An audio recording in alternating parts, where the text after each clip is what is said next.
some shocking retail sales number. Again, retail sales were really the important economic variable this week, and the number is quite shocking. We should talk about what Fannie Mae and also what MBA has to say about the housing and mortgage market. We have some comments from Philly Fed President Hawker that we should talk about, but let's just jump into retail sales. Retail sales are obviously that monthly number that allows you and I to get a feel for how the consumer is doing. Now, always remember that retail sales are a nominal number. They are not adjusted for inflation, so we'll do that together.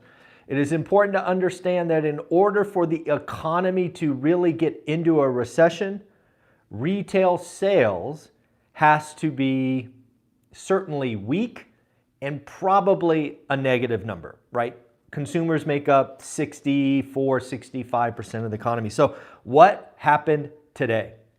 Well, retail sales on a month-on-month number were up 0.7%. Higher than the expectation of 0.3. So that is a double. That is a beat. Now remember, it's a nominal number. So okay, great. It's a nominal number, Michael. Help us understand what it means in real terms. Because again, you're buying a tank of gas and the tank of gas went up, so retail sales went up. That's why sometimes it's important to adjust for inflation. So hey, what happened? Well, if we take the CPI headline reading, which we got last month, which was 0.4, you now take 0.7 minus 0.4 and you get a real retail sales growth of 0.3 on an expectation of negative 0.1, right? So the expectations was a nominal 0.3. If you take the expectation of nominal 0.3, you minus 0.4, you get a negative 0.1. So if you put it in real terms, expectations was for consumers to pull back. That was the expectation. They didn't. It was another positive number. Retail sales are still strong. You and I clearly believe that the consumer is starting to crack. Maybe we'll see it in the subsequent months, but again, it is the holiday season. You and I both know people love to pull out the credit cards in the plastic during the holiday season, so I just don't know. But again, retail sales, surprising number. The consumer as of yet has not cracked. We'll just have to keep moving forward. What did Philly Fed President Hawker have to say yesterday? Again, remember, these are the themes that are important to you and I because we have to get to the number, meaning the Fed terminal rate, and then we could start to cleanse the system with higher for longer. So what did Hawker say? We are at a point where we can hold rates. Folks, sometimes Fed presidents have this way of saying something and saying nothing at the same time called Fed speak. I think all of us could agree that that is a pretty clear comment. We are at a point where we can hold rates. I don't think there is any ambiguity in that statement. Hawker, in another comment, believes that inflation will go under 3% in 2024. I think that is a reasonable assumption. He believes there will be no recession. I'm not in that camp. Unemployment will peak this year, so the next 3 months at 4% and get as high as 4.5%, so kind of back to pre-pandemic levels. 4.5% is not, certainly not horrible unemployment, right? When I was going to school 30 years ago, full employment was actually 6%, since lowered to 5%. So 4.5%, still, it's not great for the folks who are unemployed, but it's also not 14%. So something to think about there. What else can we talk about? Let's talk about Fannie Mae. Fannie Mae has put out their quarterly opinion on home prices for 2023 and 2024. I think these are interesting. So for 2023, remember 2023 is almost over, right? We've got like 2.5 months left. Fannie Mae raised their price expectations for 2023 to 6.7%. Now, in context, what does that really mean? Well, simply, I think it was 90 days ago, maybe 60 days ago, their expectation was 3.9%. So think about that. In the span of about 60 days, Fannie Mae, who gets a lot of loans from across the country, they have come out and said, you know what, we think we're going to end the year up 0.67%. That's wild.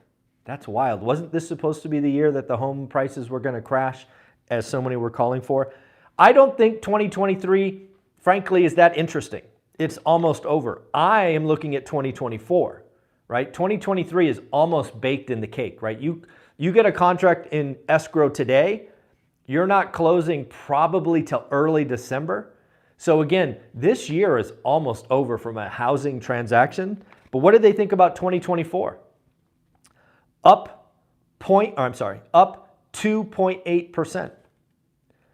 Up 2.8% based on what Hawker said earlier is about the inflation rate. So again, if you do the whole inflation nominal versus real, you may have a flat real housing market as far as values go, according to Fannie Mae. Doug Duncan, who is the chief economist at Fannie Mae, and somebody, if you're in housing, you should follow Doug Duncan. I've been reading his stuff for about a decade. He is very measured and a good economist. Doug Duncan says, we did 4 years of transactions, aka business. He said business, I'll say transactions, in 2 years.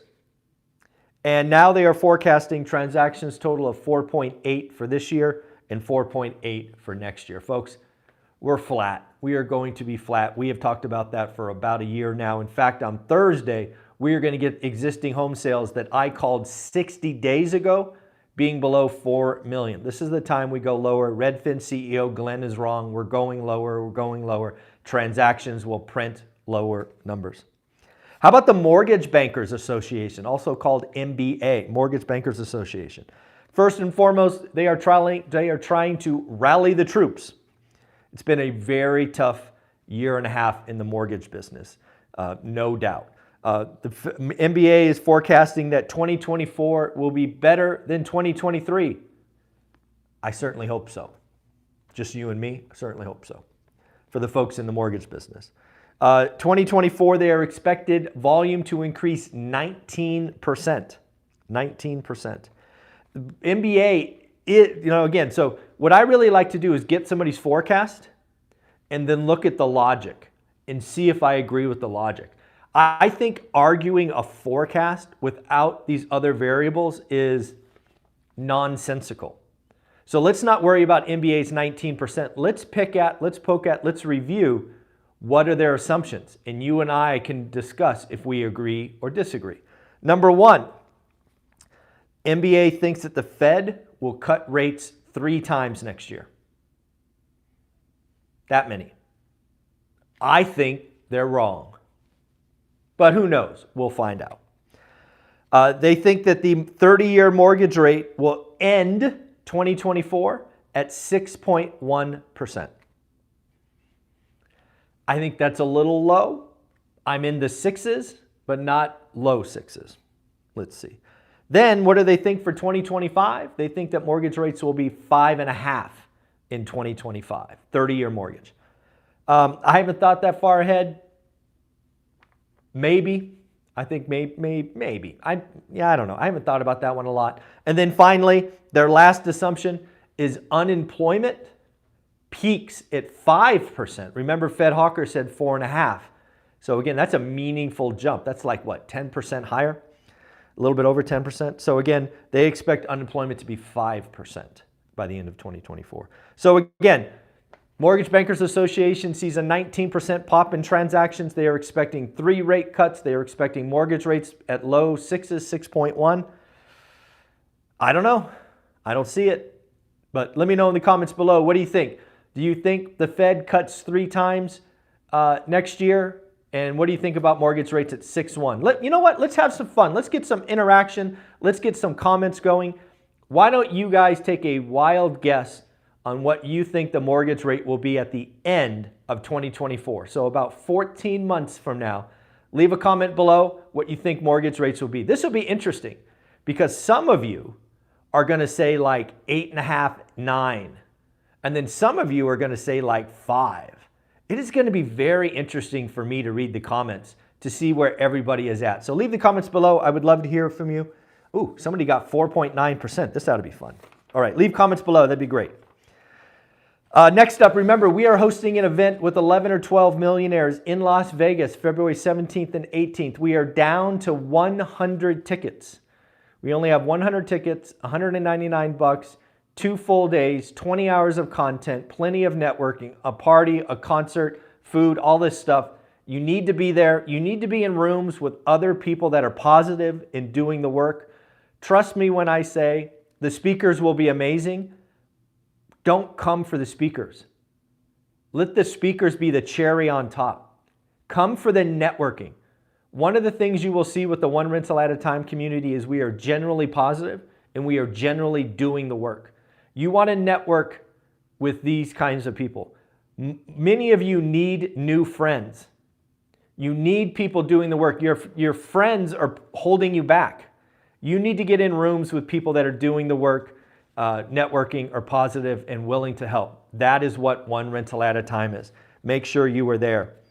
Don't know if you saw this, but Ford's executive chair, Mr. Bill Ford, yes, Bill Ford of the Ford name, is calling on auto workers to end the strike. Yeah, the strike's been going on a month. This is going to be very interesting. Who feels the pain first? Obviously, Bill Ford, executive chair, is seeing some problems in the supply chain and units and all of that. We also heard the other day that the strike is now 30 days old and you're getting $500 weekly strike pay. It's got to be tough all the way around. It doesn't appear that they're any closer to a deal. Let's hope one gets done and we can move forward. But yeah, pretty interesting. On the top of retail sales, we have hit another peak in the 10-year note. I just looked, it was 4.83. It may be something different at this time, but it was just 4.83. Why is that important? Because remember, last Sunday, the Fed pivoted. Last Sunday, the Fed said the market is doing our job. The market has raised the Fed or the 10-year note about 45 basis points since the last meeting. That is almost 2 rate hikes. Almost 2 rate hikes. So the Fed, in my opinion, is done. Even though retail sales was a barn burner at 0.7 nominal, 0.3 real, they're done. They're not going to be raised in the face of this. There's a lot of stuff coming.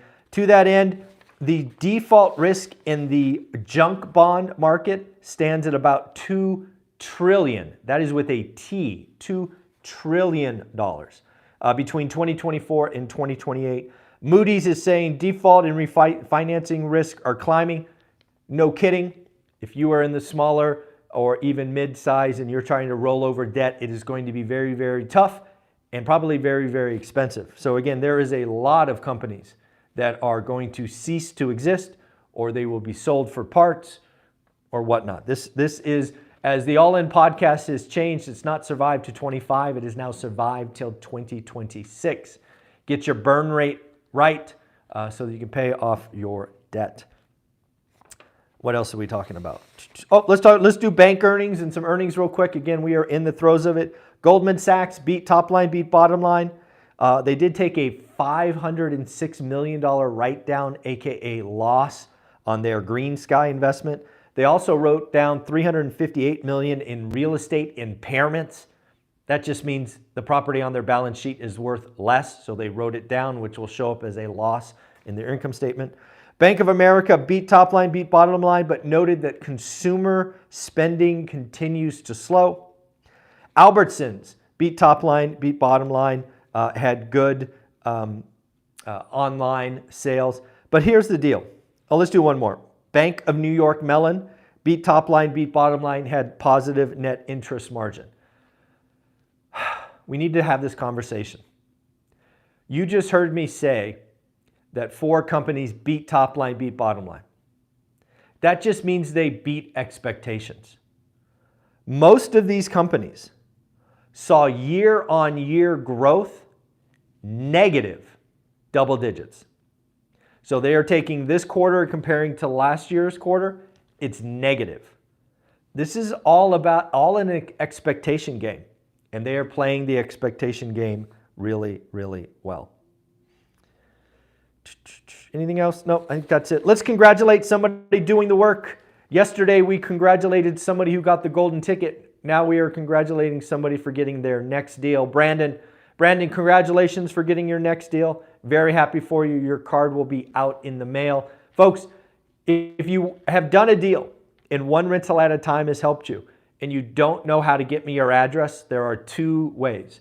One, you could direct message me on Instagram. Yes, you can follow me on Instagram. My channel is One Rental at a Time, or page, or whatever they call it.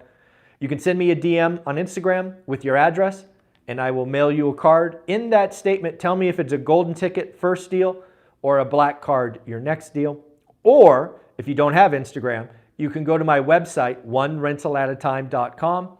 There is a spot where you can reach out to me via email and just say, Michael, I closed on my deal. I would love to get one of those cards and get a shout out on the daily financial news. So just like Brandon did, Brandon, congratulations. That is amazing. Again, folks, thank you for all the contributions on the Meet Kevin video. I thought that was great of all of you to reach out and say, hey, have Michael back. We'll see if he brings me back. I had a lot of fun. I think Meet Kevin is a very interesting young man. I did think it was weird that he was eating at the end of the video. I don't know what that was all about, but hey, that's okay. It is what it is. But at the end of the day, one rental at a time, do the work. Remember, if you are ready to learn your market, you are ready to figure out your buy box, we still offer that amazing course at only $3.99. How to get started one rental at a time. Gets you access to a private Facebook group. It's amazing. Also, thank you for checking out my channel, Best of ORAT. We posted that Day 4 boot camp with Jason Pritchard. A lot of you have watched that. Frankly, more of you should watch that. I am serious. Jason gave wealth of knowledge. If you don't take the opportunity to watch that 2-hour video in the next 6 days, you are going to miss out. All right, folks, take care. Have an amazing day. Bye.